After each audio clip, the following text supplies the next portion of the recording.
अस्सलाम वालेकुम दोस्तों, मैं हूं माजिद मलिक और डिस्कवर द वर्ल्ड में आप सबको खुश आमदीद। नाज़रीन ग्रामी, अगर हम दुनिया की सबसे नायाब, खूबसूरत और महंगी चीज़ों की बात करें तो इनमें सोने का नाम ज़रूर शामिल होगा, जिसका हसूल आज के दौर में नामुमकिन बनता जा रहा है। लेकिन क्या कभी आपने सोचा है कि ये सोना कहाँ से आता है, इसे कैसे निकाला जाता है और आखिर ये कैसे बनता है? अगर आप इन सवालों के जवाब नहीं जानते तो आज की वीडियो देखने के बाद यकीनन आप इन सवालों के जवाब जान जाएंगे।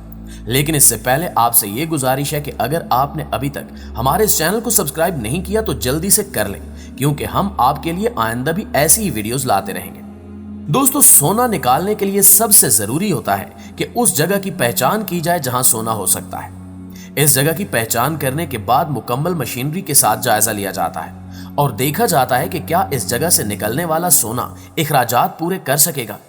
अगर माहिरीन को लगे कि इस जगह से इखराजात से ज्यादा सोना निकाला जा सकता है तो वहां खुदाई की इजाजत दे दी जाती है, जिसके बाद भारी मशीनरी और सैकड़ों मजदूर उस जगह पर अपना काम शुरू कर देते हैं और महीनों की मेहनत के बाद सोना निकलना शुरू हो जाता है।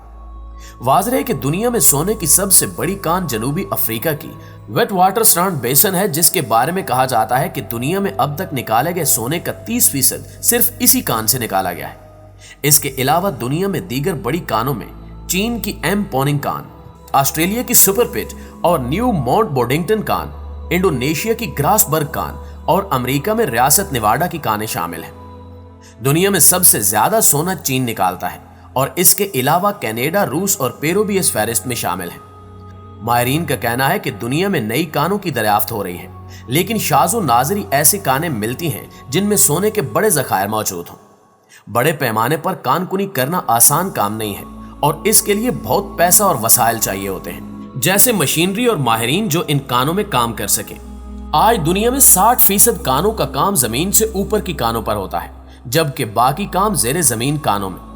माहिरीन के मुताबिक अब ऐसे मकामात ज्यादा नहीं बचे जहां सोने के लिए कानों की तलाश की जा सके, लेकिन चंद ऐसे मकामात भी हैं जहां जमीनी हालात की वजह से कानकुनी करना आसान नहीं है, जैसे मगरबी अफ्रीका के इलाके।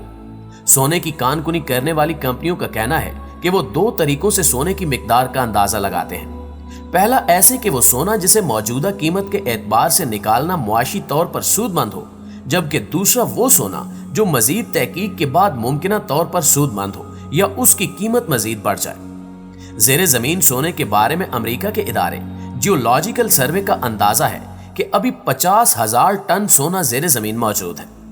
अगर अब तक जमीन से निकाले गए सोने का अंदाजा लगाएं तो आज तक 1,90,000 टन सोना कानों से निकाला जा चुका है। अगरचे यहां भी आदाद शुमार बढ़ते और कम होते रहते हैं और इन अंदाजों के मुताबिक हमारे पास अब सिर्फ 20% मजीद सोना रह गया है, लेकिन यह भी मुमकिन है कि नई टेक्नोलॉजी की मदद से वो सोना भी निकाल लिया जाए, जो कि अभी नामुमकिन है। कुछ कानों में कानकुनी के लिए रोबोट्स का इस्तेमाल किया जाता है और मुमकिन है कि आने वाले दिनों में यह इस्तेमाल मजीद बढ़ जाए। जमीन पर सोने की मिकदार का अंदाजा लगाना तो आसान नहीं है, लेकिन सोना सिर्फ जमीन पर ही नहीं बल्कि चांद पर भी मौजूद है। लेकिन उस सोने की कानकुनी करना और फिर उसे जमीन पर लाना इंतहाई महंगा अमल है और वो मुआशी तौर पर कभी भी सूदमंद साबित नहीं होगा। खलाई अमूर के माहिर शनीद ओसिलवान का कहना है कि इस सोने को बेचने में जितने पैसे मिलेंगे उससे कहीं ज्यादा इसकी कानकुनी पर खर्च हो जाएंगे। माहिरीन के मुताबिक दुनिया के समंदरों के नीचे भी सोने के ज़खायर हैं, लेकिन उनको भी निकालना इंतहाई महंगा साबित होगा। मगर सोने की सबसे अहम खासियत यह है कि यह बार बार इस्तेमाल होने के बावजूद कारआमद रहता है और मुसलसल इस्तेमाल किया जा सकता है। इसका मतलब यह है कि अगर दुनिया की कानों से सोना खत्म भी हो जाए तो भी कभी खत्म नहीं होगा। नाज़रीन ग्रामी, अब अगर सोने की तख्लीक और इसके वजूद की बात करें तो सोने की तख्लीक एक ऐसा राज है जो हजारों बरसों से कीमिया दानों की तवज्जो का मरकज है, लेकिन अब आखिरकार साइंसदानों ने इस मुहिम्मे को हल कर लिया है। बरतानवी जरीदे टेलीग्राफ में शाया होने वाली एक तहकीक के मुताबिक यह कीमती धात दर हकीकत 2 न्यूट्रॉन सितारों के दरमियान तसादुम के नतीजे में वजूद में आई, जो आपस में टकरा कर कायनात में फैल गए और बतदरीज दीगर बड़े ठोस अजसाम के साथ जुड़ते चले गए, जैसे सियारे या सितारों के झुरमट वगैरह। इससे पहले साइंसदानों का ख्याल था कि इस तरह का खलाई तसादुम बड़े पैमाने पर तवानाई पैदा करता है, जो कि सोने, प्लाटीनियम और चांदी की तैयारी के लिए जरूरी है। मगर अब पहली बार जाना गया है कि यह कैसे होता है। 17 अगस्त को अमेरिका से ताल्लुक रखने वाले खलाबाजों ने 130 मिलियन साल कबल एक दूसरे से टकराने वाले दो सितारों के तसादुम के सिग्नल को पकड़ा था, जिसका धचका इतना ताकतवर था कि उसने ना सिर्फ खला को हिला दिया बल्कि वक्त में कश्य शकल की लहरें भी पैदा की। और जब ये लहरें जमीन पर साइंसदानों ने पहचानी तो दुनिया भर के खलाबाजों ने अपनी दूरबीनों का रुख खला में कर दिया ताकि जान सके कि इसकी वजह क्या है। और बहुत जल्द ही उन्होंने तसादुम के नतीजे में पैदा होने वाली चमक को देखा और उस रोशनी के अंदर उन्होंने वो कीमियाई निशानात देखे जो सोने, चांदी और प्लाटिनियम में देखने में आते हैं। वारविक यूनिवर्सिटी से ताल्लुक रखने वाले डॉक्टर जोई लेमीन के मुताबिक हमने ऐसे अमल को देखा जो इंतहाई जौहरी रद्द अमल से पैदा होने वाली रोशनी जैसा होता है।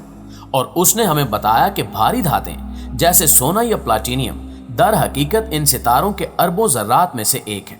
न्यूट्रॉन सितारे उस वक्त तश्कील पाते हैं जब बड़े सितारे मरते हैं और उनके प्रोटॉन और इलेक्ट्रॉन इकट्ठे होकर न्यूट्रॉन को तश्कील देते हैं, जिनसे छोटे मगर इंतहाई गुंजान सितारे तश्कील पाते हैं। जिन दो सितारों का तसादुम अगस्त में देखा गया था वो कायनात NGC 4993 में वाक़े थे, जो लाखों बरसों से एक दूसरे की जानिब बढ़ रहे थे, जिसके बाद वो एक दूसरे के गिर्द घूमने लगे और टकरा गए। जबकि रवां साल कश्य शकल की लहरें दरियाफ्त करने वाले 3 माहिरीन तबियात को फिजिक्स के नोबेल इनाम से भी नवाजा गया था। प्यारे दोस्तों, इसके अलावा मुहक्किकीन ने यह बात भी मालूम की है कि सोना तब बनता है जब जल्जले की वजह से किसी महलूल से भरी चट्टान में कोई दरार बनकर खुली हो जाती है, जिसकी वजह से वहां दबाव में कमी आती है और उसकी वजह से महलूल में मौजूद सोना बड़ी तेजी से बाहर निकलना शुरू हो जाता है। इस हवाले से माहिरीन लिखते हैं कि यह तरीक़ाकार दुनिया के तकरीबन 80% सोने के ज़खायर का सबब है, जबकि दुनिया में सोने के सबसे ज्यादा ज़खायर क्वार्ट्ज वेन्स नामी साख्तों में पाए जाते हैं, जो कि उस वक्त बनी थी जब आज से 3 बिलियन साल पहले पहाड़ बन रहे थे और उनके नीचे पानी के बहुत बड़े ज़खायर मौजूद थे। डॉक्टर ड्यून वेदली, जिनका ताल्लुक क्वीनलैंड यूनिवर्सिटी से है, और प्रोफेसर रिचर्ड हैनली, जो कि ऑस्ट्रेलियन नेशनल यूनिवर्सिटी से ताल्लुक रखते हैं, ने एक हिसाबी नमूना तैयार किया है जिसकी मदद से मालूम किया जा सकेगा कि कैसे मुख्तलिफ ताकत के ज़लज़ले माया से भरी चट्टानों की दरारों पर असरअंदाज होते हैं। उन्होंने पता चलाया कि दबाव में अचानक कमी दरार में मौजूद माया के फैलने और बुखारात बनने का सबब बनती है। वेदली ने वजाहत करते हुए कहा कि दरार की मोटाई में तब्दीली माया के दबाव में तब्दीली का सबब बनती है, जिससे कम दबाव पर माया बहुत ज्यादा सैचुरेटेड हो जाता है, जिसकी वजह से उसमें हलशुदा नमकियात बहुत तेजी के साथ अलहदा होते हैं। वेदरी और हैनले ने मजीद मालूम किया कि अमूमन छोटे दर्जे के ज़लज़ले नमकियात की तेजी से बाहर निकलने का सबब बनते हैं, जबकि रिसर्चर्स का यह भी कहना है कि एक वाहिद ज़लज़ला सोने की बहुत बड़ी मिकदार जमा करने का सबब नहीं बन सकता। लिहाजा एक ही इलाके में बार बार आने वाले ज़लज़ले सोने के ऐसे ज़खायर इकट्ठा कर सकते हैं जो कि मुआशी तौर पर सूदमंद हो। जी तो मुअज़्ज़िज़ दोस्तों, ये थी हमारी आज की वीडियो कैसी लगी कमेंट करके हमें जरूर बताइएगा। इंशाअल्लाह आपसे मुलाकात होती है अगली वीडियो में। तब तक अपना और अपने प्यारों का ढेर सारा ख्याल रखिए। अल्लाह निगहबान।